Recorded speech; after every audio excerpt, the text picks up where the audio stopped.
Hoje a gente está aqui na continuidade desse roteiro 5, a transição evolutiva da humanidade, onde os objetivos é estudar as características do período de transição, que a gente começou a semana passada, e tentar compreender um pouco os desafios do que a gente está conversando um pouco aqui, né? O momento é o momento de relembrar o sermão profético que a gente viu na semana passada, né? Quando ele fala de guerras, catástrofes naturais, fomes, terremotos, maremotos, pandemias, né? Falsos profetas, que são características dos tempos atuais, digamos assim, dos tempos que Jesus falou no sermão profético, que está nos 3 evangelhos, né? Mateus, Marcos e Lucas.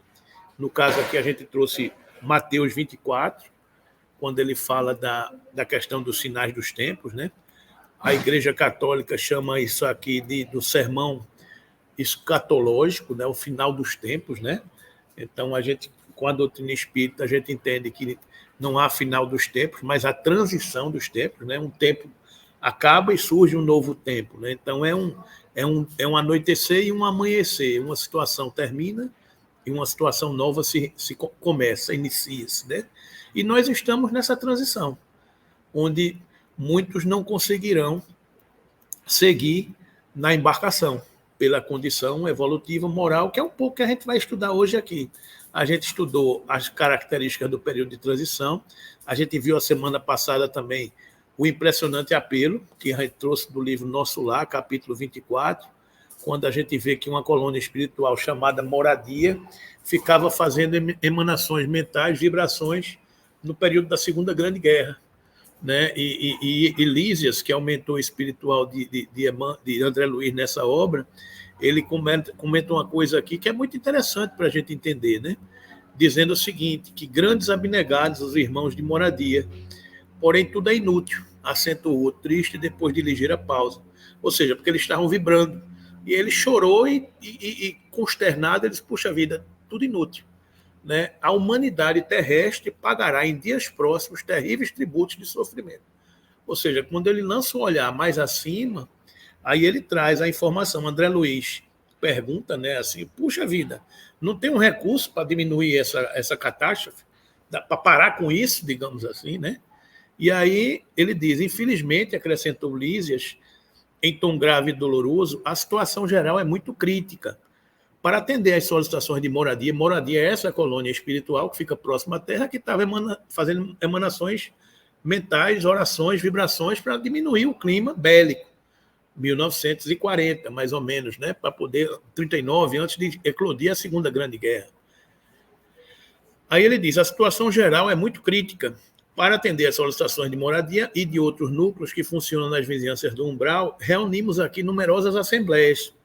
Mas o Ministério da União Divina esclareceu que a humanidade carnal, como personalidade coletiva, não é mais uma individualidade A, B ou C, é o somatório do psiquismo da humanidade. Como personalidade coletiva, está nas condições do homem insaciável, que devorou excesso de substâncias no banquete comum. A gente ingeriu muita coisa que nos fez mal. A terra se alimentou, a crise orgânica é inevitável. Nutriram-se várias nações de orgulho criminoso, vaidade e egoísmo feroz. Experimentam agora a necessidade de expelir os venenos letais. Ou seja, a analogia que ele faz aqui é perfeita. Ou seja, durante milênios, a humanidade se alimentou de tóxicos mentais, de vibrações, de atitudes, de atos, de pensamentos que feriram individualmente, coletivamente. Então, esse psiquismo, essa energia encheu a Terra. Então, era natural que, por ingerir excessos de alimentos tóxicos, viesse uma infecção, uma reação orgânica. A Terra, enquanto orbe, enquanto planeta, enquanto morada, passa por processos semelhantes. Muita coisa foi ingerida, terá que ser expelida. O processo de expor, de se expurgar essa situação, nós não sabemos se é algo de uma vez, se é algo Não se sabe se a infecção é em doses homeopáticas, se é febril, se não, e vai melhorando o quadro geral do paciente, ou se não é. É um quadro. Então, isso aqui é das leis naturais. Ou seja, ingeriu o que não prestava, vai ter que botar para fora o que não prestava. Botar para fora é expurgar, é expelir, é se libertar. Então, para a Terra fazer essa viagem, ela tem que se liberar das suas entranhas desse psiquismo. É um pouco isso que a literatura espírita nos explica, né? Como será, sabe Deus, né? Então, é o que diz aqui no sermão profético, que não é alarmista, mas é o que ele diz. Cadê?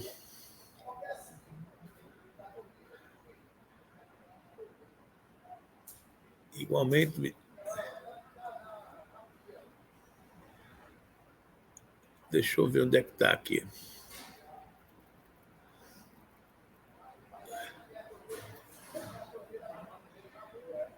Quando, pois, ele diz aqui, ó, 24:12, começa assim: e por se multiplicar a iniquidade, o amor de muitos se esfriará.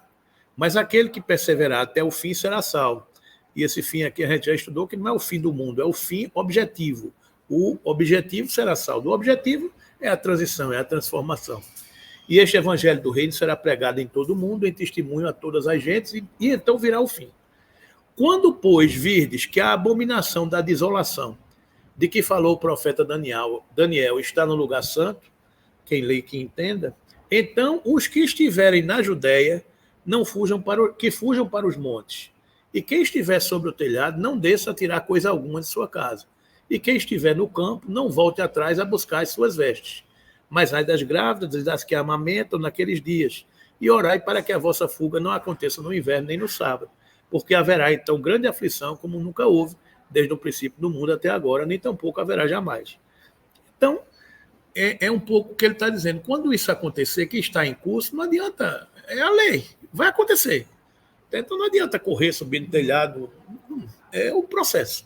Estamos mergulhados no processo, então está em curso, e nada pode parar o que está em curso, digamos assim, né?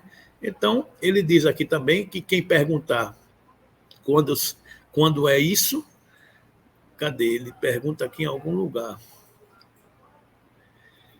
Em verdade vos digo que não passará esta geração sem que todas essas coisas aconteçam. O céu e a terra passarão, mas as minhas palavras não vão passar. Porém, daquele dia e hora ninguém sabe, nem os anjos do céu, nem os filhos, mas unicamente meu Pai. Ou seja, não vai deixar de acontecer, está na lei. Então, o processo de transição está em curso, como já teve em outras épocas, como a gente já passou. Então, não adianta a gente ficar angustiado, não. A gente tem que dar testemunho dessas verdades e ter a serenidade de quem confia, de quem segue adiante da embarcação. Esse aqui é o papel do cristão nos dias graves que a gente está passando, né? Um tio aqui, uma tia acolá, passa por determinadas crises, a família se junta para se sustentar, e o testemunho do cristão é a serenidade de conduzir a embarcação. É refletir como Cristo faria se estivesse no nosso lugar. Né? É unir, é compartilhar, é dividir, é não deixar ninguém para trás. Como é que a gente faz isso? Dando testemunho da verdade do que a gente conhece. É fácil? Não. Era mais simples como era outrora, que a gente vivia, comia, bebia, dançava, mas hoje chegou o momento da aferição de valores. O que é que a gente traz na nossa bagagem, não é? Então, nesta aferição de valores, o momento é grave, o momento é sério, digamos assim, mas não é desesperador, porque a gente tem a confiança do timoneiro. A gente sabe quem é o timoneiro e sabe que não há morte, que não há nada disso. O que há é evolução, e que para haver uma evolução é necessário que algumas coisas aconteçam. É simples assim, digamos assim, né? A gente tem que ter essa consciência, essa serenidade, essa confiança A fé. A fé é que não nos permite temer. Quando você tem fé, você não teme. Vai temer o quê? Digamos, né? Temer. O que está temendo? Então vamos para frente, botar a mão na charrua e não olhar para trás. Então, características do período de transição: falsos profetas, guerras, né? A gente já passou por isso aqui, catástrofes naturais e é o momento que a gente está vivendo. E não é da noite para o dia. Isso é um período de transição. De 2000 anos para cá, quantas coisas não já aconteceram? Né? Quantas coisas não passaram à humanidade?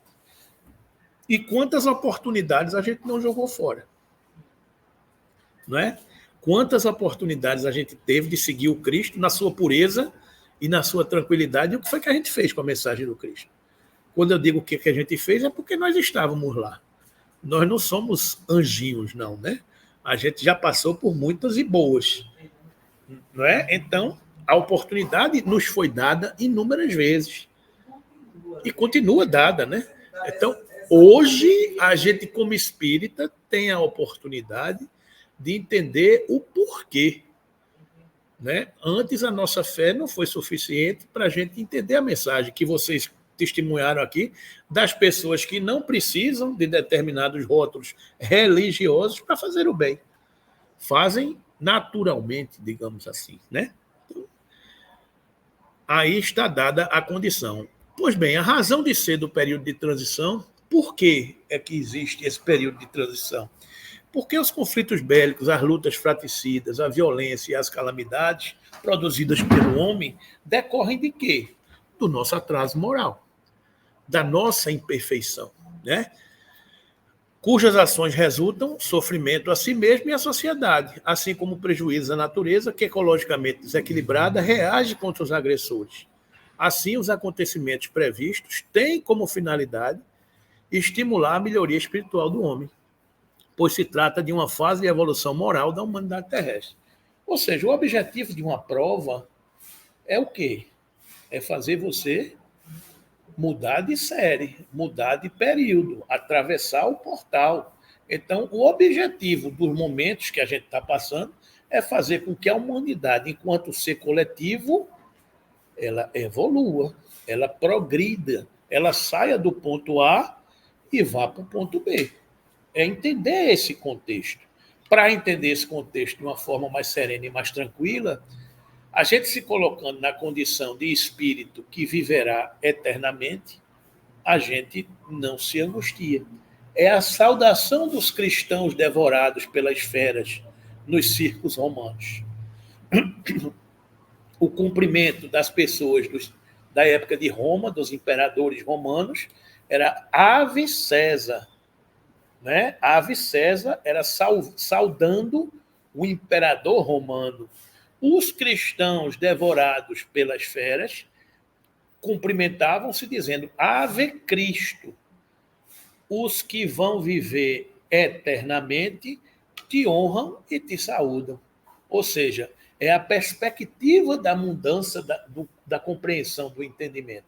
Ave César, eu estou honrando a lei dos homens, o representante da lei dos homens, a autoridade máxima do Império Romano, a Ave César. Eu estou honrando aquele cumprimento. Os cristãos devorados, para espetáculo da multidão, diziam Ave Cristo. Os que vão viver eternamente te honram e te saúdam. Ou seja, a perspectiva do cristão é honrar o Cristo, porque nós vamos viver eternamente. Então, como é nesta perspectiva de eternidade, a gente entende cada momento desse como um período de transição, como um período de evolução, e não como um período de martírio, de sofrimento, de desespero e de angústia. Tudo isso é necessário. Né? Se a gente plantou, a gente colhe. Não tem como a gente escapar dos mecanismos da lei. Né? O objetivo é a evolução moral da humanidade terrestre. Isto posto, diremos que o nosso globo, como tudo que existe, está submetido à lei de progresso. Tudo no universo está submetido à lei de progresso. né? Ele progride fisicamente, pela transformação dos elementos que o compõem, e moralmente, pela depuração dos espíritos encarnados e desencarnados que o povoam. Esses progressos se realizam paralelamente, visto que a perfeição da habitação guarda relação com a do habitante. Uma escola progride para abrigar alunos mais adiantados. Então, a escola passa por reformas. As reformas da escola são maremotos, terremotos, catástrofes, pestes, para adequar a condição fisiológica do orbe terrestre, da casa, do planeta, né? Fisicamente, o globo tem sofrido transformações que a ciência tem comprovado, que o tornaram sucessivamente habitável por seres cada vez mais aperfeiçoados. Moralmente, a humanidade progride pelo desenvolvimento da inteligência, do senso moral e do abrandamento dos costumes, ao mesmo tempo que o melhoramento do globo se opera sob a ação das forças materiais. Os homens concorrem para isso pelos esforços de sua inteligência, saneiam as regiões insalubres, tornam mais fáceis as comunicações e mais produtiva a Terra. Ou seja, a gente vai evoluindo naturalmente, né, com a questão do globo e moralmente com a questão dos espíritos. Então, este evoluir é em paralelo. A gente evolui conjuntamente. Para chegar em que condição? A condição de um orbe regenerado. Isso é a transição que nós estamos mergulhados. Estão entendendo?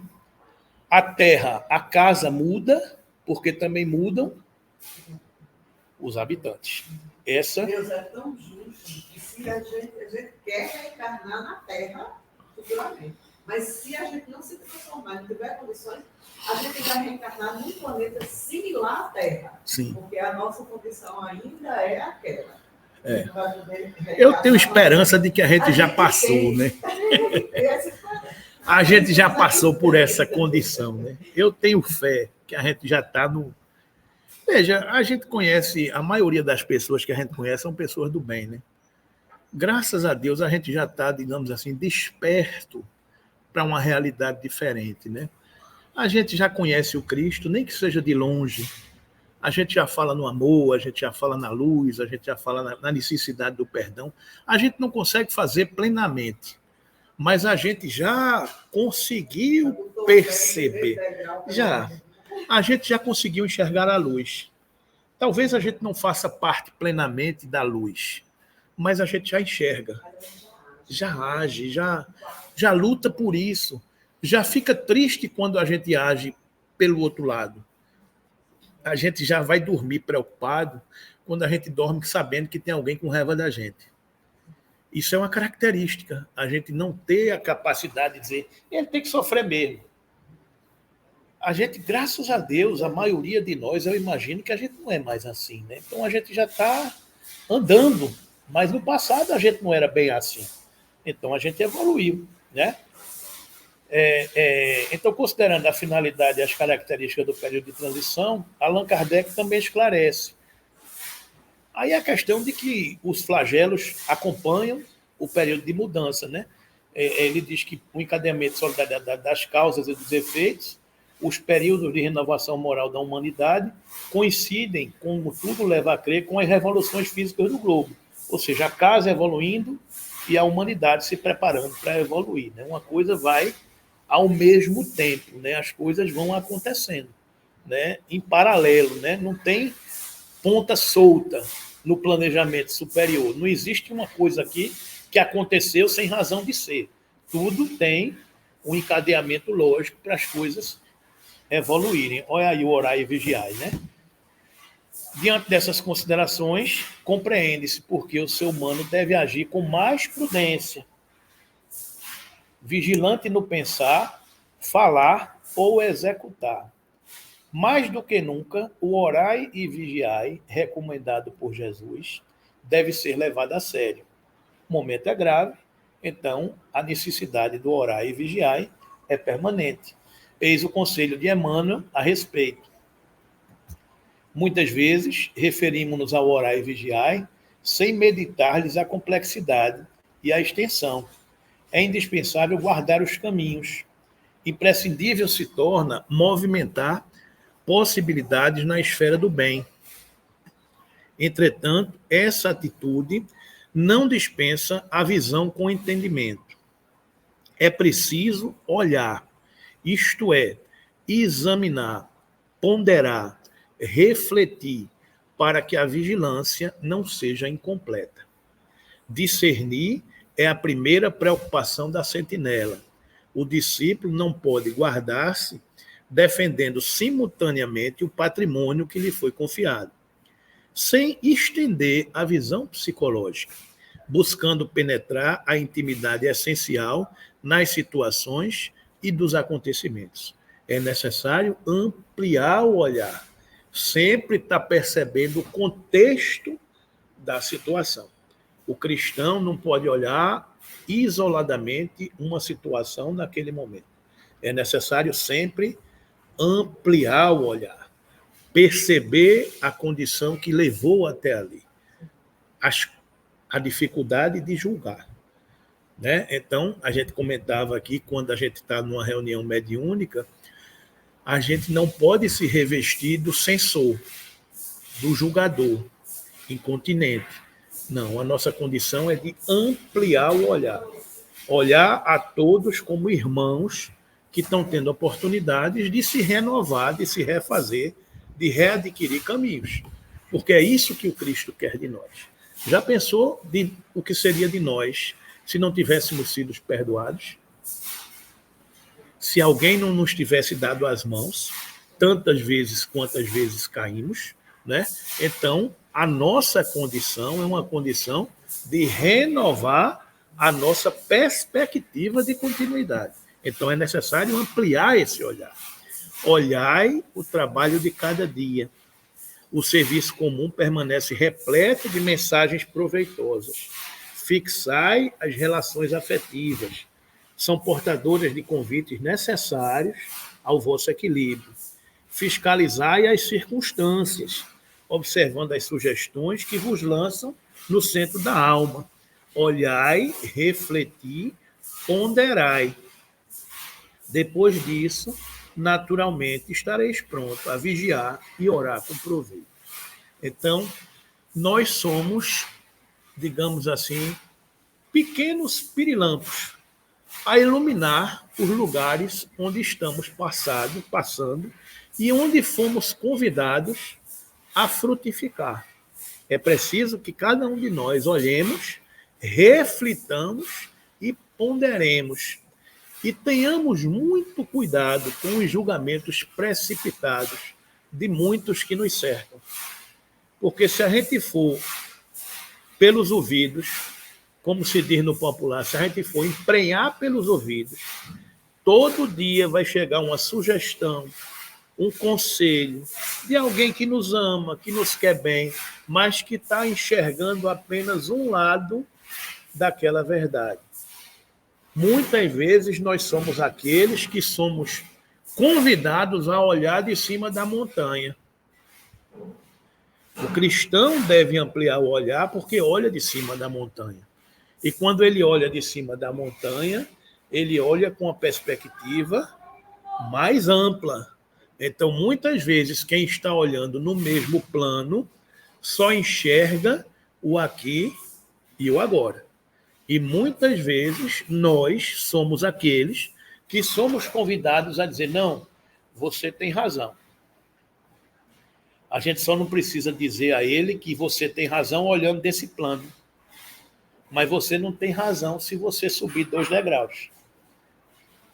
Ou seja, se você olhar com a visão do aqui e agora, você tem razão. Mas se você subir 2 degraus, você vai enxergar esta realidade que está vendo hoje com outro olhar. Então, muitas vezes, nós somos aqueles que precisamos olhar, refletir e ponderar. Ponderar é colocar o peso de cada uma das coisas naquelas circunstâncias. Então, nós, muitas vezes, somos esses balizadores, aonde quer que estejamos colocados. Né? Muitas vezes, vão nos aconselhar situações diferentes. mas a gente tem que entender o que é que o Cristo faria no nosso lugar, né? Então, o mundo é apressado. O mundo carrega um cérebro hiperdimensionado, porque a gente evoluiu cientificamente, mas o mundo carrega um coração vazio. O mundo não tem esses sentimentos de fraternidade, de caridade que o Cristo tem. Então, muitas vezes, a gente quer o resultado do aqui e do agora. Imediatismo. A gente não amplia o olhar para entender tudo isso. Então, nós somos esses regentes, nós somos esses maestros que estamos convidados, neste momento, a dar este testemunho. Então, é fácil essa situação? Não é fácil. Não é fácil. Porque nem todo mundo consegue acompanhar o olhar. Nem todo mundo. Nem todo mundo consegue acompanhar o raciocínio de quem enxerga antes do berço e de quem enxerga depois do túmulo. De quem enxerga o espírito. Enxergar um espírito é uma responsabilidade muito mais ampla, muito maior. Não é? É um ser que nasceu um dia a perder do tempo e que não mais desaparecerá. Mas que todos têm a perspectiva da luz. Todos têm a oportunidade da transição. Então, esta perspectiva do orai e vigiai é neste sentido. É da gente estar preparado para estar orando, para estar vigiando. O orar, por quê? O orar. Porque o orar nos amplia o olhar, nos coloca numa situação de sintonia mais privilegiada, nos faz ascender para olhar num degrau de cima. E o vigiar, por quê? Para não cair em tentação. Porque a gente sabe que está mergulhado no mundo cheio de tentativas, de perseguições, de angústias, de medos, de vacilações. Um psiquismo que muitas vezes nos intoxica. Se eu oro, eu saio desse lugar comum, né? Eu amplio o olhar, eu passo a ter uma perspectiva diferente, eu passo a ter uma condição diferente, para não estar poluído, digamos assim, por tudo isso que está acontecendo, em que nós estamos mergulhados, né? Então, o desafio é viver no mundo sem ser do mundo, né? Então, olhar e refletir e ponderar, e depois disso, naturalmente, estaremos prontos a vigiar e orar com proveito, digamos assim, né? Então, é uma mensagem que nos coloca diante dessa condição. Desafio do período de transição, processos educativos. O conflito presente na era de transição atingirão de frente a organização familiar e a educação dos filhos. Cuidados mais intensos deverão ser estabelecidos no lar e na escola, a fim de que as provações e desafios não desestruturem a família nem a mente dos futuros líderes da sociedade. O período infantil, sobretudo, deverá merecer especial dedicação dos pais e educadores, mais do que usualmente já ocorre. Cada homem possui com a existência uma série de estações e uma relação de dias, estruturados em precioso cálculo de probabilidade. Razoável se torna que o trabalhador, para a grande viagem do inferior para o superior, a viagem que todos nós fazemos, né? Entretanto, a maioria aguarda o inverno da velhice ou do sofrimento. Não, cadê? Eu pulei. Razoável se torna que o trabalhador aproveite a primavera da mocidade, o verão das forças físicas e o outono da reflexão, para a grande viagem do interior para o superior. Então, ele fazendo um paralelo, ele fala do verão, a primavera da mocidade, o verão das forças físicas e o outono da reflexão. As estações do ano, onde a gente passa. Para quê? Para construir a grande viagem do homem inferior, do homem velho, para o homem novo. Entretanto, a maioria de nós aguarda o inverno da velhice ou do sofrimento irremediável da terra, quando o ensejo de trabalho está findo. As possibilidades para determinada experiência jazem esgotadas. Não é o fim da vida, mas o termo de preciosa concessão. Aquela janela de oportunidade passou. digamos assim, né? E, naturalmente, o servidor descuidado, que deixou para o sábado o trabalho que deveria executar na segunda-feira, será obrigado a recapitular a tarefa. Sabe Deus quando. Né? Então, a gente tem cuidado de fazer cada coisa no seu tempo. Não jogar fora as oportunidades que apareceram, que surgiram, mas que a gente deixou para lá. Deixa para depois, deixa para depois, deixa para depois. E quando chega depois, o trabalho se acumula. Então, por isso que a gente diz, não, eu estou sobrecarregado para fazer tanta coisa. Sim, mas você não fez nem na segunda, na terça, na quarta, na quinta, na sexta, no sábado. Vai fazer no domingo de manhã, que só tem até agora meio expediente. Então, muitas vezes, é um pouco isso que a gente está entendendo. Então, isso é um desafio. O processo educativo da humanidade, né? Considerando que a transição é época de grande desenvolvimento científico e tecnológico, os valores morais não são sempre devidamente priorizados. O progresso intelectual faz surgir uma humanidade mais instruída. É o que a gente está vendo hoje. A humanidade é mais instruída, mas nem sempre moralizada. São duas asas que a gente precisa compreender, né? Até aqui, a humanidade tem realizado incontestáveis progressos. Os homens, com a sua inteligência, chegaram a resultados que jamais haviam alcançado, sob o ponto de vista das ciências, das artes e do bem-estar material. Resta-lhes ainda um imenso progresso a realizar, o de fazerem que entre si reinem a caridade, a fraternidade, a solidariedade, que lhes assegurem o bem-estar moral. Não poderiam consegui-lo, nem com as suas crenças, nem com as suas instituições antiquadas, resquícios de outras idades, boas para certas épocas, suficientes para um estado transitório, mas que, havendo dado tudo o que comportavam, seriam hoje um entrave. O homem já não necessita de desenvolver a inteligência, mas de elevar o sentimento.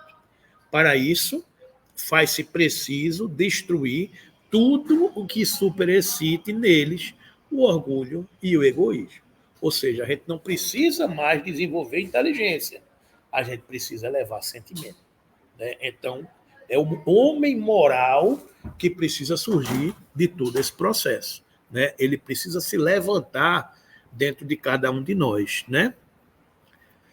Assim, é importante considerar que os processos educativos desenvolvidos dentro ou fora do lar não devem se resumir a uma educação que tende a construir homens instruídos, mas pela que tende a fazer homens de bem. Ou seja, a gente não está mais aqui falando de construir homens evoluídos cientificamente. A gente está aqui falando de construir homens moralmente evoluídos, homens de bem. Esse aqui é o processo desafiador educativo da pedagogia do Cristo. É formar homens de bem. Não é isso? Então, essa é a grande conquista que a humanidade precisa ter para alçar esse voo. Não vai ter uma prova do Enem para a gente permanecer morando na Terra, para a gente fazer uma raiz quadrada, um polígono, ou fazer uma dissertação científica. Não se trata disso. Se trata de valores morais. É isso do homem de bem que a gente está falando. Não é que a gente vá desprezar o avanço da ciência. Não, ele é necessário para o equilíbrio do globo, como a gente vai ver aqui. A lei do progresso. Questão 784 do Livro dos Espíritos. Bastante grande é a perversidade no homem. Não parece que, pelo menos do ponto de vista moral, ele, em vez de avançar, caminha aos recursos. Eu trago essa questão de Kardec porque é interessante, porque às vezes a gente vê alguém dizendo a humanidade está piorando muito, porque não está parecendo que a gente está evoluindo, não. Está parecendo que a gente está andando para trás, feito caranguejo. A gente vê muitas pessoas refletirem e falando sobre isso. Então, Kardec perguntou na questão 784, bastante grande é a perversidade do homem. Não parece que, pelo menos do ponto de vista moral, ele está atrasado, em vez de avançar, ele caminha em recursos? Resposta dos espíritos. Enganas-te. Observa bem o conjunto e verás que o homem se adianta, pois que melhor compreende o que é mal. Um pouco aquilo que a gente está discutindo aqui.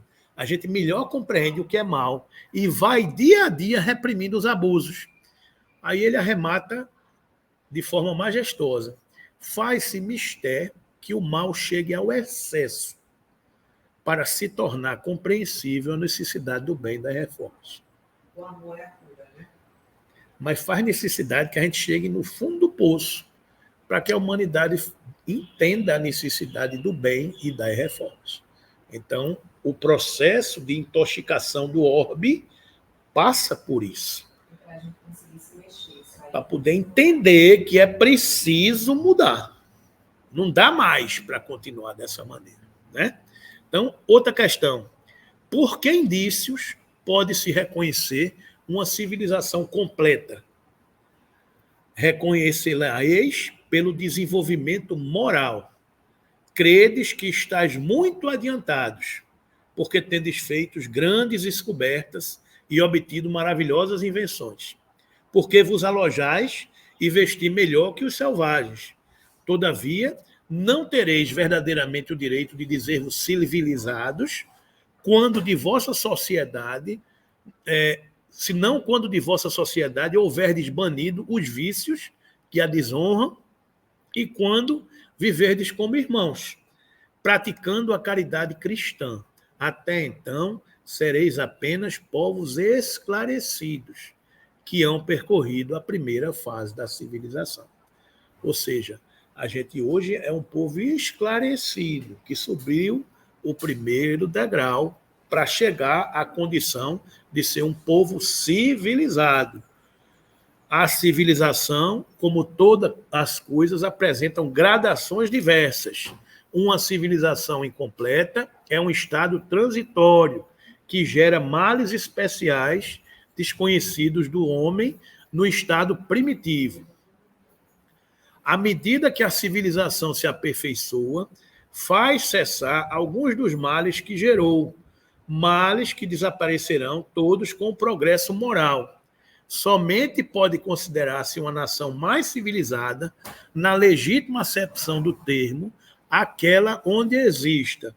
Aí a gente faz uma aferição, se estamos mais para lá ou mais para cá da condição de uma sociedade civilizada, aquela onde exista menos egoísmo, menos cobiça e menos orgulho, onde os hábitos sejam mais intelectuais e morais do que materiais, onde a inteligência se puder desenvolver com maior liberdade, onde haja mais bondade, boa-fé, benevolência e generosidade recíprocas, onde menos enraizados se mostrem os preconceitos de casta e de nascimento, e por isso que tais preconceitos são incompatíveis com o verdadeiro amor do próximo, onde as leis nenhum privilégio consagrem e sejam as mesmas, assim para o último como para o primeiro, onde com menos parcialidade se exerça a justiça,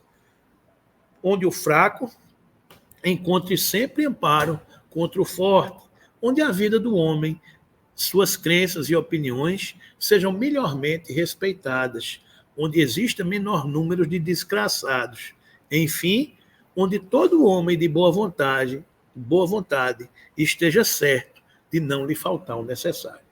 Essa aqui é uma condição para a gente se dizer um povo civilizado, né? Então a gente reflete onde a gente está, de que forma a gente está conduzindo a nossa embarcação.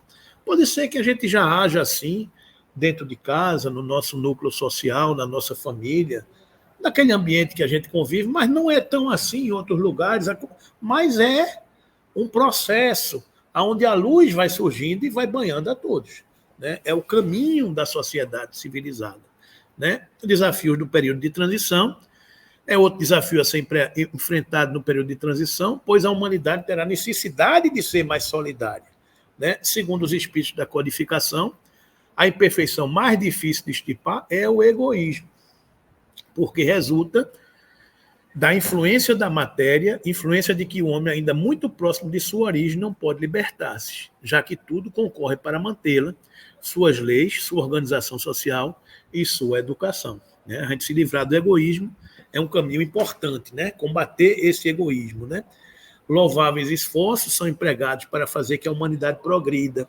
Os bons sentimentos são animados, estimulados e honrados mais do que qualquer outra época. Não obstante, o verme roedor do egoísmo continua a ser a praga social, né? É um mal real que se espalha por todo o mundo e do qual cada homem é mais ou menos vítima.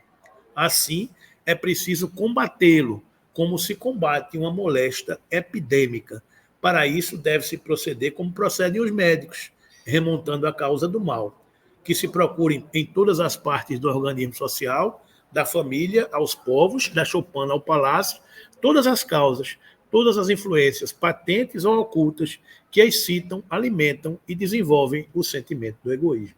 Quando a gente se libertar disso, a gente vai entender que é uma família humana, onde o bem de um atinge o bem do outro, onde o sofrimento de um nos atinge. Quando a gente compreender que somos parte deste tecido social, a humanidade estará dando largos passos para a gente se olhar como irmãos, filhos de Deus, né? Libertos desse sentimento de egoísmo, né?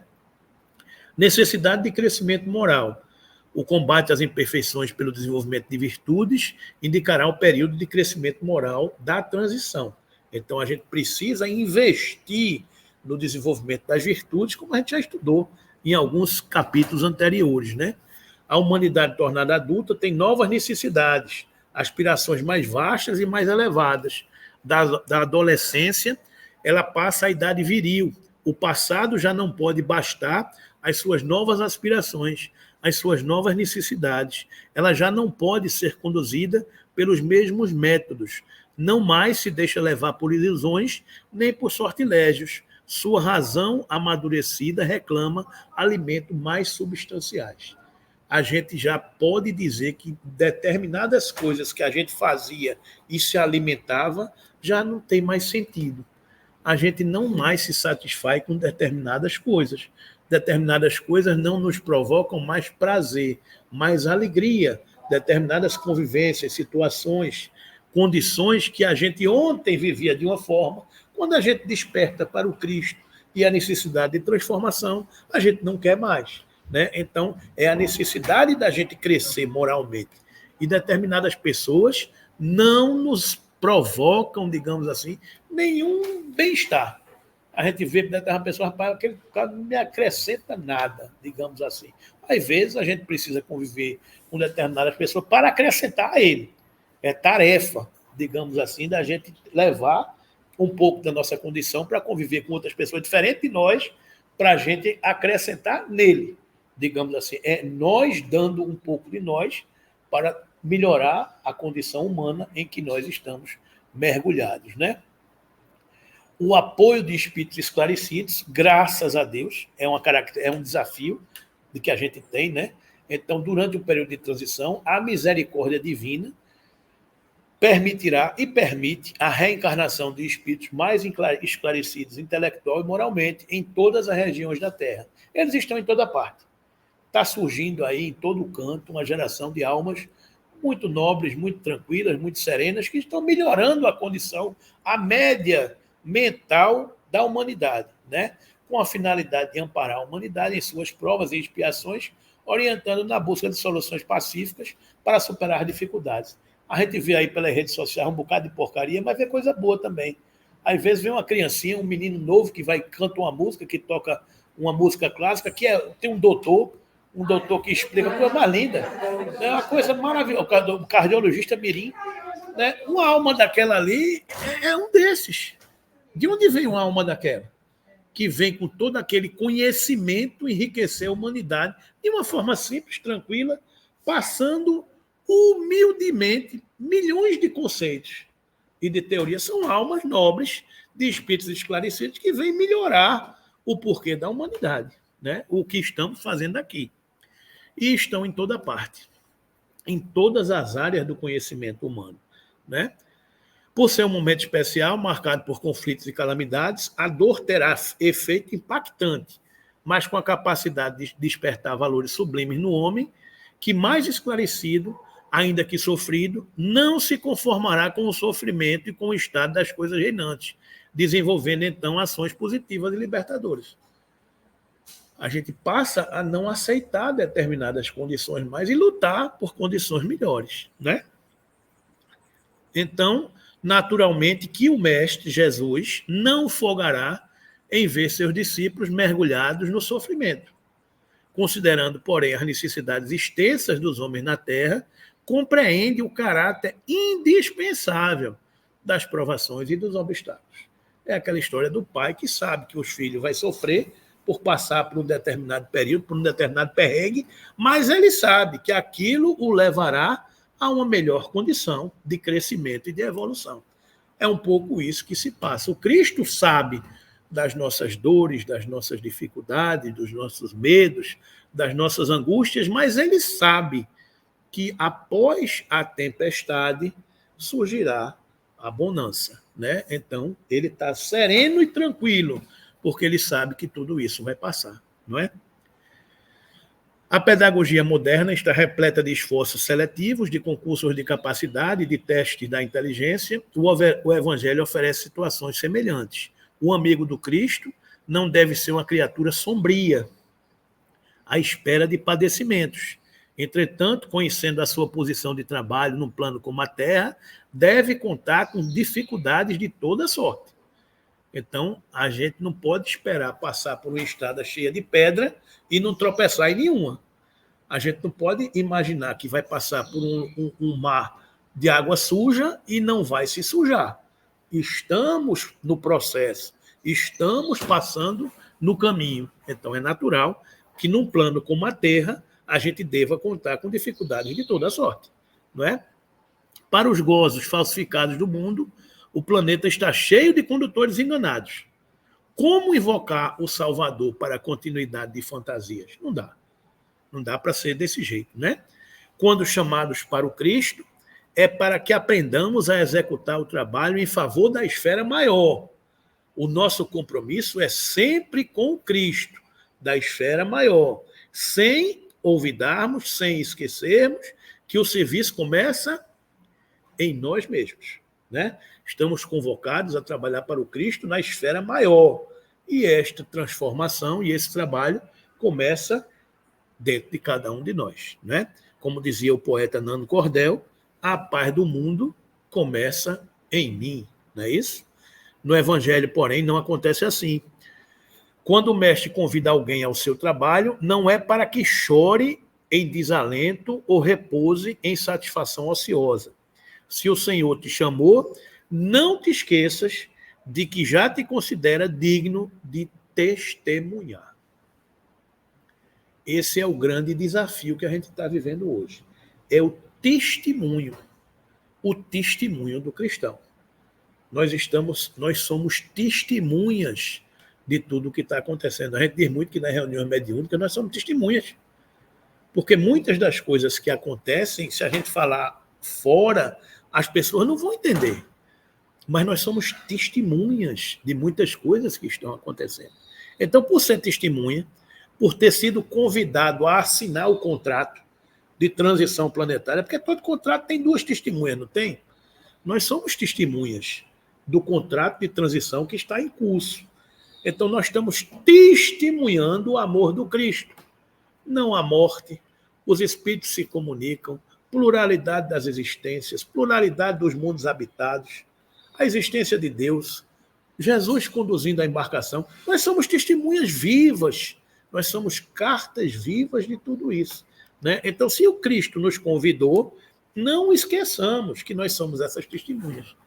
E nestes tempos graves de transição, nós devemos dar esse testemunho, consolando, amparando, esclarecendo, apoiando, tirando medo, fortalecendo a fé, mostrando caminhos. Esse é nosso papel. Esse é o papel que nos cabe, né?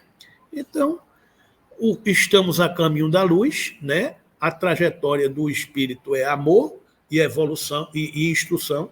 São as duas asas do conhecimento. Espíritas, amai-vos, eis o primeiro ensinamento. Espíritas, instruí-vos, eis o segundo. Uma trajetória do espírito de mundo primitivo a mundo de expiações e provas, a mundo de regeneração, mundos ditosos ou felizes, mundos celestes ou divinos. A morada terrestre é compatível à condição espiritual. Mundo primitivo, terceira ordem, espíritos imperfeitos, segunda ordem, bons espíritos, primeira ordem, espíritos puros. À medida que o espírito progride, a morada progride. É o processo de transição que nós estamos mergulhados. Estamos onde? Né? Essa figurinha eu costumo colocar aqui para a gente entender esse contexto. Esse é o quadro. O quadro do lado de cá da escala é a animalidade, propósitos materiais, o reino da terra. O lado de cá é a angelitude. O 0 é o mundo material. O 10 é a condição do reino dos céus, do mundo espiritual. A evolução da gente está por aqui. Você vê que nessa escala aqui, à medida que essa cor areia vai diminuindo a escala, tá vendo? E vai chegando aqui, né, neutraliza, cara, perto do 9 aqui, quase nada, nenhuma influência da matéria. E à medida que a influência do espírito vai crescendo, ele vai se tornando só influência espiritual. Enquanto que nos mundos primitivos, basicamente, é a influência de quê? Da matéria. Então a gente vai evoluindo, sai da condição de mundo primitivo para a condição de expiações e provas. Então a gente sai dessa condição de expiações e provas, aonde prepondera a influência da matéria sobre a influência do espírito, aonde preponderam os propósitos materiais, e a gente entra numa fase de regeneração. Na fase de regeneração é como se a gente tivesse empatado, né? Metade da influência da matéria, metade da influência do espírito. Então a gente está ali no meio do caminho. Então nós estamos por aqui. Esta é a transição. Muitos espíritos que estão aqui, puramente matéria, não conseguirão morar em um planeta que tenha condições espirituais. É por isso que o expurgo está em curso. Porque determinadas condições morais desse espírito não são compatíveis com a nova morada. É como se houvesse uma escola onde os alunos farão uma prova para saber se eles têm condições de avançar com aquela escola. Não terão.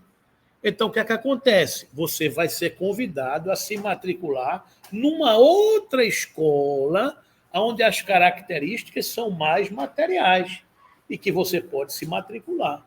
Então, isso aqui é a transição. Nós estamos onde? Né? Cada um de nós temos a condição de refletir sobre isso. E o interessante saber é que dentro de uma família tem espíritos que já estão mais na frente, tem espíritos que já estão mais atrás, tem alma que já conseguiu compreender o reino dos céus, tem almas que estão no reino da matéria. Então está essa confusão. Né? E o orbe hoje liberou das entranhas da Terra essas almas que estão na materialidade, que estão reencarnadas algumas e que estão influenciando outras. Esse é o momento que nós estamos vivendo. Entenderam, meus irmãos? Então, isto é a transição, famosa transição que nós estamos passando, né? Saindo da condição de expiações e provas para a condição de regeneração. Do ensino dado pelos espíritos, resulta que muitos diferentes umas das outras são as condições dos mundos quanto ao grau de adiantamento ou de inferioridade de seus habitantes.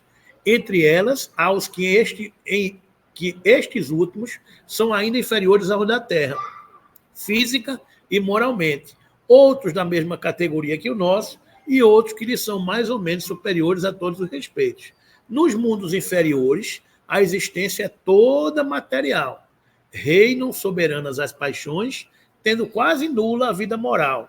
À medida que esta se desenvolve, diminui a influência da matéria, de tal maneira que nos mundos mais adiantados, a vida é, por assim dizer, toda espiritual. Então vamos à regeneração. É isso que estamos fazendo aqui.